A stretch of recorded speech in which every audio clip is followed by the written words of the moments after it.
Hello and welcome to another weekly reading vlog. It is early in the morning on Monday, September the 25th, and I got here early today because I have my formal observation in about an hour, and I just wanted to make sure everything was looking clear and clean, and that, you know, all of my standards were up where they needed to be and all of my resources were organized. So really, this week is just about finishing books that I need to finish before September is up, and I've kind of diverted from my TBR. I have One True Loves by Taylor Jenkins Reid on my Kindle because I got that from the library and it's due in 11 days.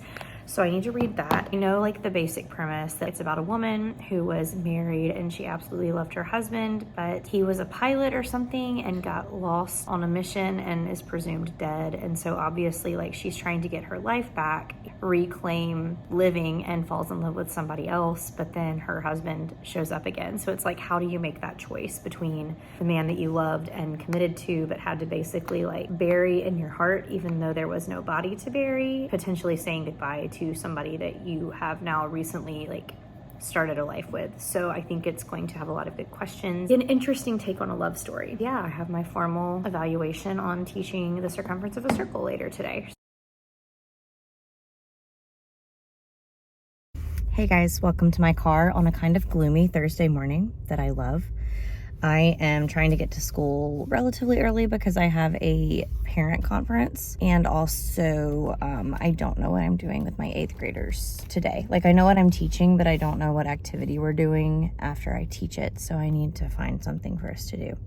We're learning about how to turn a repeating decimal back into a fraction today, which there's a process to that. We ordered Starbucks. My dad sent me a little extra money yesterday so that I could get a Starbucks for breakfast. So I ordered a pumpkin spice latte and a muffin. And like I said, I have a parent conference and then I have meetings during my planning block. So it's gonna be a kind of crazy day, but I wanted to update you guys on the book. My goal yesterday was read to page 100 and I got to page 106. It reads really, really fast. It's just whether or not I'm tired enough to read.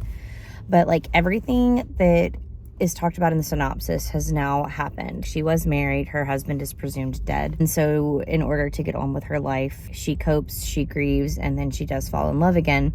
Hey, I was just at Starbucks. What can I get started for you? Yes, I have a mobile order for Heather. She gets a phone call from her husband who was presumed dead, and then she's got to make a pretty scary choice, and we haven't gotten to the point where like she's having to actually deal with the choice yet. She is in quite the predicament, and I feel like it's going to be quite heartbreaking and a lot of emotional turmoil. But so far there have been so many just beautifully written passages about grief and about what it is like to actually be stuck in the middle of the grieving process.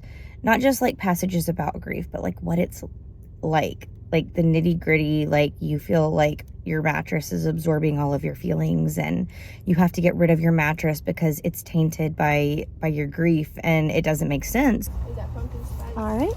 And that book. Thank you so much. You have a great day. If you're not going through grief, they don't really feel like they make sense. But when you're stuck in the middle of it, I haven't like cried or really felt that emotional yet, but I did feel a connection to that. It's a tough read, but it's a good read, and I think I'm really going to enjoy it. Tonight I'm planning on getting a ton read after I get my apartment cleaned up a little bit. Hi. I'm so freaking excited because I just made my first cozy fall dinner of the year. I make this every year. It is pasta with butternut squash, spinach, and sausage with like a creamy cheese sauce. And of course, you can't have pasta without garlic bread. So is it low calorie? No, but is it a celebration of fall? Yes. And like legitimately, it is one of my favorite things ever. And it's so easy. You can make it pretty cheap. So I will link the recipe down below because, I mean, unless you have like a dairy allergy, it's a must. Like it is so good. It is so comforting and heartwarming, and I'm about to go eat it, watch some booktube, and then try and get about 100 pages read of One True Loves. Hello friends. So it is now Friday afternoon. I'm home from work. Hallelujah, because it was a full moon today, and when I tell you, It's real. When teachers are like, oh no, it's a full moon, today is gonna be wild. It's real, okay? It's real. I'm so happy for a weekend. I wanted to update you first of all on One True Loves. I'm about 50% of the way through.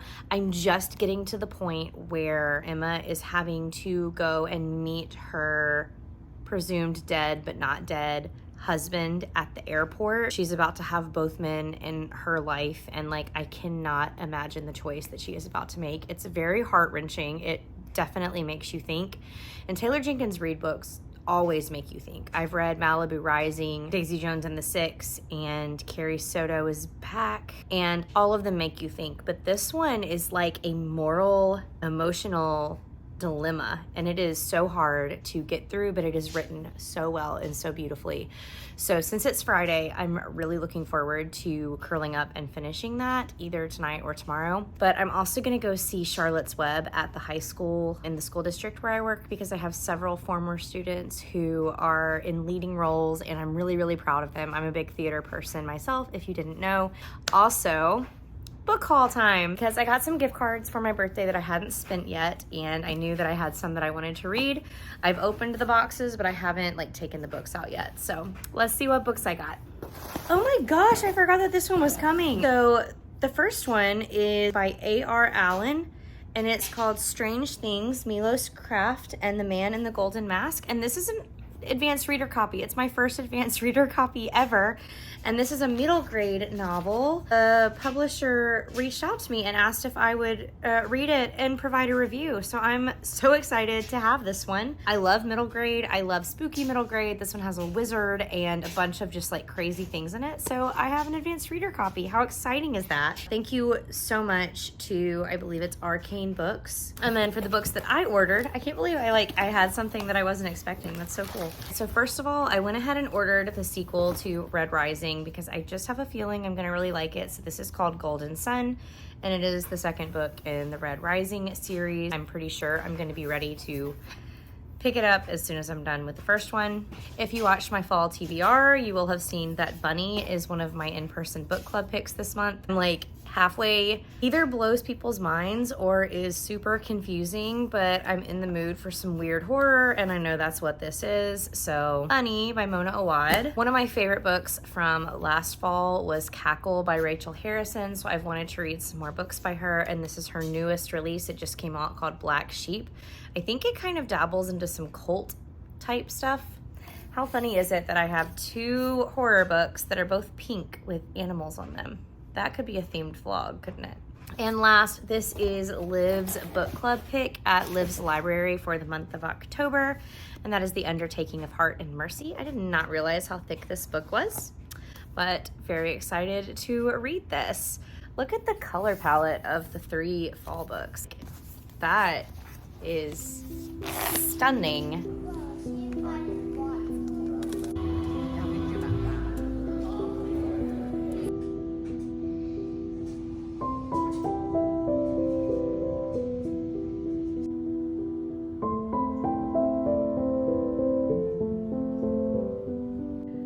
All right, my friends, happy Sunday. It's time to wrap up this weekly vlog where I read one book.